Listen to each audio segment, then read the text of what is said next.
बाबा जी की प्यारी सास संगत जी, आज जो मैं आपको बताने जा रही हूँ उससे पहले अगर आपने हमारा चैनल लाइक, शेयर, फॉलो और सब्सक्राइब नहीं किया है तो ज़रूर कर लीजिए। साथ में बेल आइकन भी ज़रूर प्रेस करें जी, जिससे आपको बाबा जी की प्यारी प्यारी बातें पता चल सके। वो कहते हैं ना, फना कर दे अपनी सारी जिंदगी सतगुरु की मोहब्बत में, एक यही तो प्यार है बंदे जिसमें बेवफाई नहीं होती। एक बार एक राजा था, बहुत धर्म कर्म वाला था। उसकी पत्नी भी बहुत धर्मी थी, पर उनके घर में कोई औलाद नहीं थी। उनकी उम्र बढ़ती जा रही थी, पर उनका कोई वारिस नहीं था। उन्हीं के राज्य में उनके सलाहकारों ने उनको तरह तरह के तरीके बताए। हवन हो या यज्ञ हो, सब करवा कर देख लिया, पर कुछ हासिल नहीं हुआ। जब सारे उपाय करके देख लिए, तब राजा के राजगुरु ने कहा कि किसी बच्चे की बलि दी जाए तो आपके घर में पुत्र जरूर हो जाएगा। अब राजा तो बहुत धर्मी इंसान था। ये बात सुनकर राजा को बहुत गुस्सा आया और राजा ने कहा कि अपने मतलब के लिए किसी बच्चे की बलि कैसे दे दूं? सवाल ही नहीं उठता। ये पाप है, मैं इस पाप का बोझ कैसे उठाऊंगा? राजा ने तो साफ इनकार कर दिया, पर सारे मंत्री और सारी राज्यसभा राजा को समझाने लगी कि अपने लिए ना सही, पर सारी प्रजा के लिए तो सोचो राजन, आपको ये बात माननी ही होगी। सबने बहुत जिद की, बहुत समझाया, पर राजा ने एक न सुनी। और राजा बोला, जिस माँ के बच्चे की बलि दी जाएगी उसकी आहें, उसकी बद्दुआ लूंगा क्या मैं? कभी नहीं। तो मंत्रियों ने राजा को सुझाव दिया कि हम ऐसा कर सकते हैं कि पूरे शहर में ये ऐलान करा देते हैं कि जो भी अपनी मर्जी से अपने बच्चे को बलि के लिए देगा उसको मुंह मांगा इनाम दिया जाएगा और उसका पूरा घर हर तरह के पदार्थ से भर दिया जाएगा। तब तो आपके ऊपर पाप नहीं चढ़ेगा। सब मंत्रियों के जोर देने पर राजा ने मन मारकर सबकी बात पर हाँ तो कर दी, पर राजा मन ही मन सोचता है कि कौन माता पिता अपने बच्चे की बलि देंगे? ऐसे माँ बाप तो कोई हो ही नहीं सकते। जब ऐलान करवा दिया गया, उसी शहर में एक परिवार था जिसमें माता पिता और 6 बच्चे थे। बहुत गरीबी थी। 5 बच्चे तो खेतों में काम करते थे, पर उससे भी उनका घर का कोई गुजारा नहीं चलता था। और जो सबसे छोटा बच्चा था, उससे थोड़ी ही मेहनत हो पाती थी, पर सिमरन बहुत करता था। माता पिता ने सोचा कि उनके 5 बच्चे तो बहुत मेहनती हैं, पर ये छठा वाला बड़ा निखट्टू है। काम तो जरा सा करता है, पर जब देखो समाधि लगा के बैठा रहता है। क्यों न इसे राजा को दे दें बलि के लिए, हमारी गरीबी भी दूर हो जाएगी। अब क्या था, बलि देने का दिन आया तो पिता उस छोटे से बच्चे के साथ उसकी बलि देने चल पड़ा। तो रास्ते में ही पुत्र ने पूछा, पिताजी हम कहाँ जा रहे हैं? तो पिता ने जवाब दिया कि हम तेरी बलि देने जा रहे हैं। तो वो सीधा सा बच्चा, जिसे बलि का मतलब ही नहीं पता था, उसने पिता से बड़े भोले भाव से पूछा, पिताजी बलि क्या होती है? तो पिता ने जवाब दिया, बलि में तेरा सर कलम कर दिया जाएगा और उसके बदले राजा हमें खूब धन देगा, जिससे हमारी गरीबी भी दूर हो जाएगी। यह सुनकर वो छोटा सा बच्चा बड़ी हैरानी से पिता की तरफ देखता है और सोचता है, क्या पिता ऐसा भी होता है? उस बच्चे के आंसू निकल पड़ते हैं, पर पिता के साथ चलता रहता है और सोचता है, जिसने जन्म दिया वो ही मुझे मारने के लिए खुद लेके जा रहा है।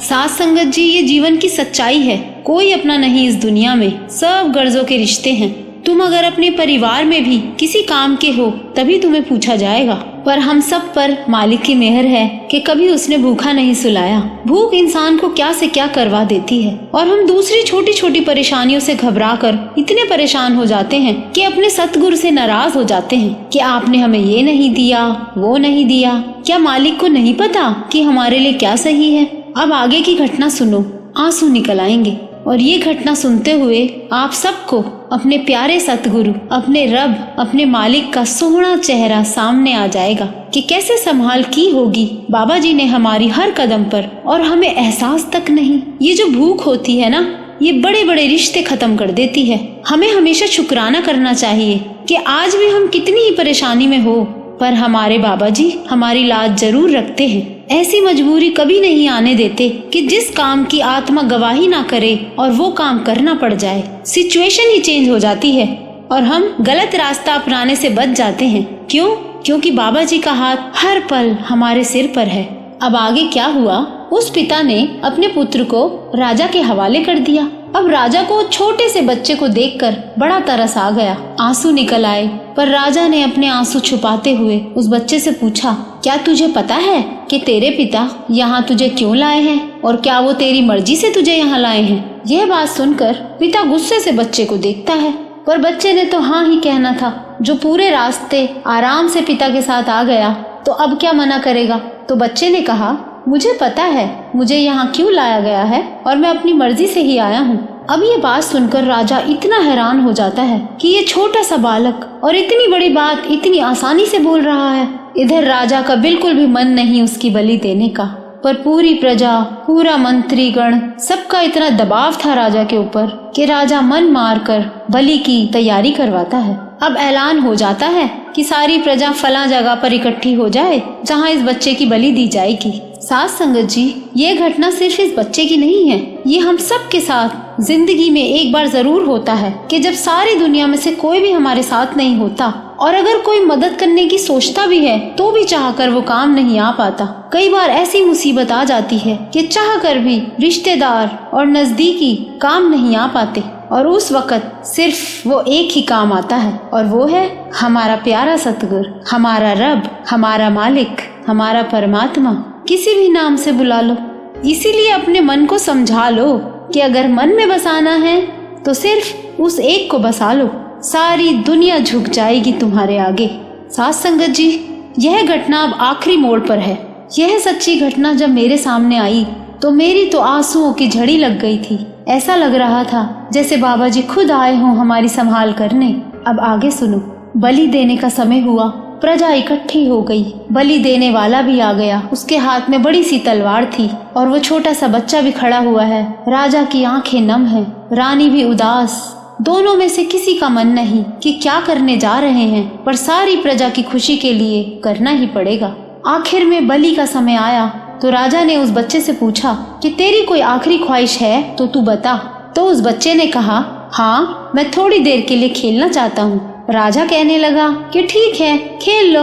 अब उस बच्चे ने क्या किया, जो वहाँ मिट्टी पड़ी हुई थी उससे खेलने लगता है और उसी मिट्टी से 4 ढेरियां बनाता है। पहले एक ढेरी के पास जाके कुछ कहता है और फिर उस ढेरी को लात मार देता है। फिर दूसरी ढेरी के पास जाके भी कुछ कहता है और फिर उस ढेरी को भी लात मार देता है। और अब तीसरी ढेरी के पास जाके कुछ कहता है और तीसरी ढेरी को भी लात मार देता है। और अब आई चौथी ढेरी की बारी और अब चौथी ढेरी के पास जाके घुटनों के बल बैठ जाता है। उस ढेरी से भी कुछ कहता है पर लात नहीं मारता। अब सारी प्रजा, सारे मंत्री, राजा रानी सब हैरानी से देख रहे हैं कि ये कौन सा खेल है जो पहले कभी नहीं देखा। इतने में बच्चा राजा के पास आके कहता है, मैंने एक खेल खेल लिया है, अब तुम बलि दे दो मेरी। राजा की आंखों में आंसू है, घबराया भी हुआ है, हैरान भी है और बच्चे से पूछता है, बता तो सही, ये कौन सा खेल खेला है तूने? ये क्या खेल था जिसमें 3 ढेरियों को तूने लात मार दी और चौथी ढेरी को नहीं गिराया? तो वो बच्चा राजा से बोला, आपको क्या लेना मेरे खेल से, आप अपना काम करो, बलि का समय निकल रहा है, मेरी बलि दे दो। फिर राजा ने कहा, बलि तो दे ही देंगे, पर तू बता तो कि ये क्या खेल था, मैं जानना चाहता हूँ। तो वो बच्चा जो कहता है सुनकर हैरान रह जाएंगे। इतना ज्ञान उस बच्चे में कैसे? क्योंकि सिमरन पे बैठा रहता था। इतना ज्ञान उस बच्चे को जिसको घर वालों ने निखट्टू समझ के बलि के लिए त्याग दिया। तो बच्चा राजा को बताता है कि हर इंसान के जीवन में कुछ आसरे होते हैं, सपोर्ट होते हैं, जैसे माँ बाप, भाई बहन, रिश्तेदार, राजा। मेरे जीवन के भी 4 आसरे थे। पहला मेरे माता पिता का। तो पहली ढेरी मैंने उनके नाम की बनाई और उस ढेरी से कहा, मुझे इस बलि से बचाओ। पर वो क्या सुनते जो खुद ही मुझे मारने के लिए लाए हैं। ये मुझे क्या बचाएंगे, ये तो झूठा आसरा निकला। इसीलिए मैंने इस ढेरी को लात मार दी। दूसरा आसरा मेरे जीवन का था, राजा। दूसरी ढेरी मैंने तेरे नाम की बनाई राजन, क्योंकि राजा का काम तो प्रजा को बचाना होता है ना। मैंने कहा उस ढेरी से कि मेरी रक्षा कर, पर उस ढेरी से भी आवाज आई कि मैं ही तो तेरी बलि लेने जा रहा हूँ। यहाँ तो रक्षक ही भक्षक बन गया, तो ये मुझे क्या बचाएगा। इसीलिए राजन, तेरे नाम की ढेरी भी मैंने गिरा दी, तुझे भी लात मार दी मैंने। तीसरी ढेरी मैंने बनाई प्रजा की। प्रजा मिलजुल कर आपस में एक दूसरे की रक्षा करती है, पर यहाँ तो प्रजा भी मेरी मौत का तमाशा देखने आई है। ये मेरी क्या रक्षा करेगी। इसीलिए मैंने इस ढेरी को भी लात मार दी। वो कहते हैं ना, कूड़ राजा, कूड़ प्रजा, कूड़ सब संसार, किस नाल कीजे दोस्ती, सब जग चलन हार। अब बच्चा कहता है, कि चौथी और आखिरी ढेरी मैंने बनाई अपने सतगुरु की, जिसका मैं नाम जपता हूँ। उस ढेरी के आगे मैंने घुटने टेक दिए कि बाबा जी, सारे आसरे झूठे हैं, सबने धोखा दिया है, अब जो करना है आपने ही करना है। बाबा जी, मुझे अब भी आप पर ही विश्वास है। आप चाहें तो तख्ते पलट देते हैं। आप तो रब हो, आप चाहो तो कुछ भी हो सकता है। उस बच्चे की ये बात सुनकर राजा जोर जोर से रो पड़ा। साध संगत जी, मुझे पता है यह सुनकर आप सबके आंसू बह गए होंगे। हो ही नहीं सकता कि अपने सतगुरु की वडियाई सुन के आंखें नम न हुई हों। अब राजा जोर जोर से रो पड़ा कि राजा रक्षक होता है, मैं भक्षक बन गया। राजा मंत्रियों पर चिल्लाने लगा कि तुम सबके कहने पर मैंने यज्ञ कराए, हवन कराए, जो जो कहा वो सब किया। अब इसकी क्या गारंटी है कि इस बच्चे की बलि दूंगा तो मेरे घर में बच्चा पैदा हो जाएगा? मैं आज पूरी प्रजा और मंत्रियों से पूछता हूँ, अगर कोई तुम में से गारंटी लेता है कि इस बच्चे की बलि देने पर मेरे घर में बच्चा होगा ही, और जो भी गारंटी लेगा तब भी बच्चा नहीं हुआ तो उसका सर कलम कर दिया जाएगा। अब ये सुनकर कोई भी खड़ा नहीं हुआ, ना किसी ने कोई गारंटी ली। तो राजा अपने सब मंत्रियों से बोला, ये छोटा सा इतना ज्ञानी बच्चा है, इससे ज्ञानी बच्चा और कहाँ मिलेगा? क्यों ना इसको ही मैं गोद ले लूं, क्यों ना इसको ही मैं राजगद्दी का वारिस बना दूं। वाह मेरे सदगुरु। सब ये सुझाव मान गए, सब बहुत खुश हुए। राजा, रानी, मंत्री, प्रजा सब खुश हो गए और ये बच्चा भागकर उस ढेरी के पास जाके ऐसे लिपट गया जैसे बच्चा अपनी माँ के आंचल से लिपट जाता है, और रोते हुए बोला, एक तू ही तो मेरा आसरा है, जिसकी तरफ निरंकार खड़ा हो जाए तो कोई उसका बाल भी बांका नहीं कर सकता। बाणी कहती है, जाम गुरु होए वल तने क्या गारब दीजे, जाम गुरु होए वल लख बाहें क्या कीजे।